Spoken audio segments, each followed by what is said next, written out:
Hello বন্ধুরা, আপনারা সবাই কেমন আছেন? আমি তো আলহামদুলিল্লাহ ভালো আছি। এই যে দেখেন, আজ আমি গরু মাংস রান্না করব। তো এর জন্য আমি মাংসটা আধা ঘন্টা ভিজায় রেখে তারপর ভালোভাবে ধুয়ে নিছি।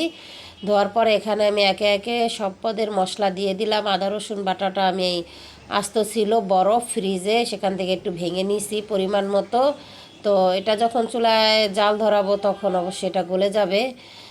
পরিমাণ মতো তেল দিয়ে দিলাম। এখন সব পদের মশলাগুলো আমি মিলাবো মাংসের সাথে। মিলায় আমি এই যে দেখেন, রসুনটা কেমন আস্তে আস্তে আছে, আদাটাও আস্তে আছে।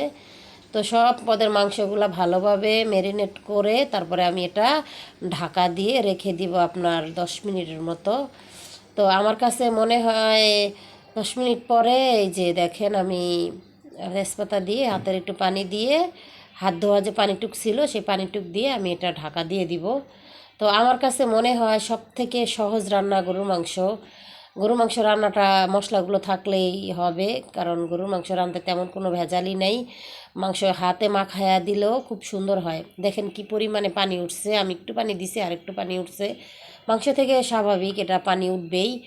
তো এই পানিটুক শুকানো পর্যন্ত আমি এটা ঢাকা দিয়ে ভালো করে জাল দিব। এই যে দেখেন পানিটুক শুকায়া গেছে, ভালো করে কষছে। এটা আমি যেহেতু আলু দিয়ে রান্না করব, এই পর্যায়ে আমি কিছু আলু দিয়ে দিব। পাশে আবার গরম পানি বসায় দিছি, সেখানে আমি আবার গরম পানিও দিয়ে দিব। দেখছেন তেলটা উপরে ভেসে উঠছে।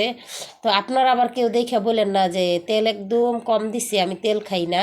আমি কিন্তু তেল যেটাতে যতটুকু লাগবে অবশ্য আমি সেটাতে সেতটুকুই দেই। অবশ্য মাঝে মধ্যে আবার কোনোটার মধ্যে বেশিও পড়ে, কিন্তু কম পড়ে না। বাচ্চা কাচ্চা নিয়ে ঘরের সমস্ত সংসারের কাজ আমার একা হাতেই করতে হয়। তো এই যে দেখেন আমার মাংসগুলা, এই গরম পানিগুলা, আমি আলু সহ মাংসটা কষানো হয়ে গেছে, গরম পানিটাও এর মধ্যে দিয়ে দিলাম।